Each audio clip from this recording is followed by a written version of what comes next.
warahmatullahi wabarakatuh. Nama saya Nabila Umroh, saya dari kelas SMD.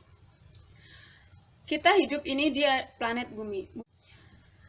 Bumi adalah satu-satunya planet yang bisa dihuni oleh makhluk hidup. Bumi terdiri dari lautan dan daratan. Di sini, luas permukaan bumi tertutup oleh lautan. Bumi memiliki lapisan udara atau atmosfer. Nah, kandungan atmosfer ini terdiri dari oksigen dan nitrogen. Atmosfer ini berfungsi untuk melindungi bumi dari sinar radiasi matahari yang membahayakan benda-benda langit yang tertarik oleh gaya gravitasi bumi.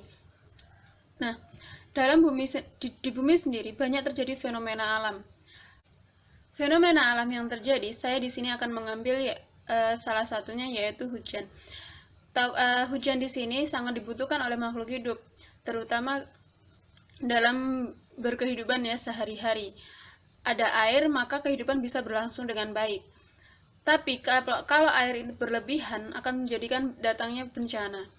Nah, bagaimana hujan itu bisa terjadi? Proses terjadinya hujan itu berawal dari sinar matahari yang membawa energi panas, menyebabkan adanya proses evaporasi.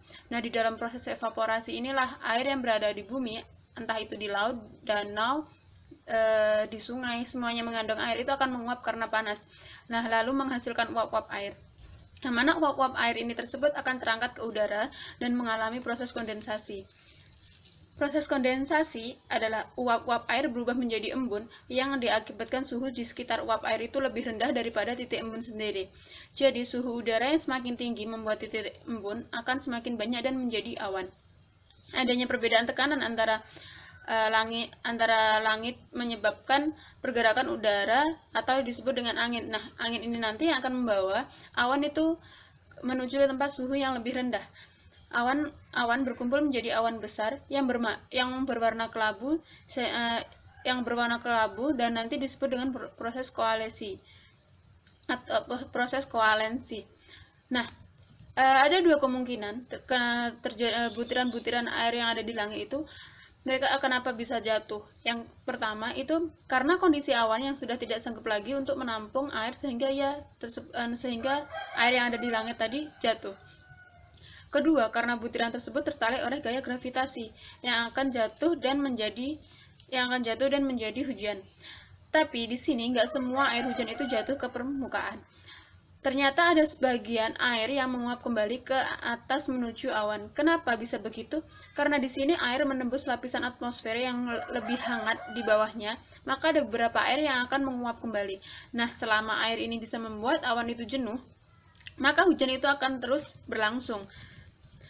Nah, selain hujan, kita sering sekali ketika waktu kecil itu senang melihat warna-warni yang ada di langit. Nah, warna-warni di langit itu bisa disebut sebagai pelangi. Bagaimana pelangi itu bisa terjadi?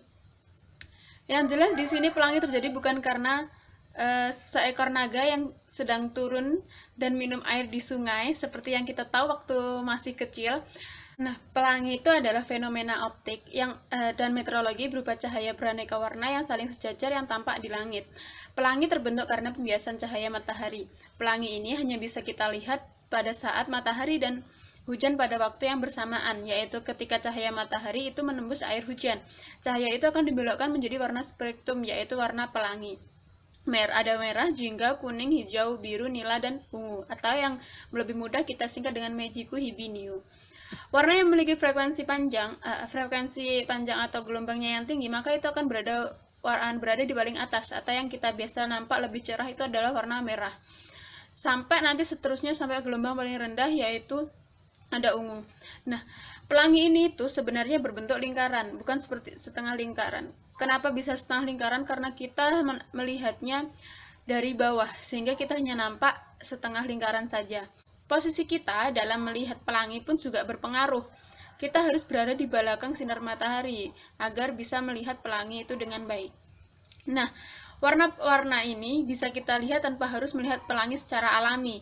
Kita bisa membuat pelangi buatan, yaitu dengan menyediakan alat-alat yang bisa membiaskan cahaya yang akan saya beri contoh membuat pelangi buatan setelah video ini. Nah, selain kita bisa lihat secara alami, kita juga bisa lihat secara pelangi buatan. Yang kita butuhkan yaitu nih, ada wadah yang sudah diisi air, kemudian ada cermin. Yang jelas kita harus ada sinar matahari. Oke, yang pertama kita letakkan wadah yang ada airnya ke sinar matahari, yang ke bawah sinar matahari. Kemudian kita ambil cermin, kita masukkan. Nah, jadi cahaya dari matahari tadi akan dipantulkan oleh cermin yang menghasilkan warna-warna.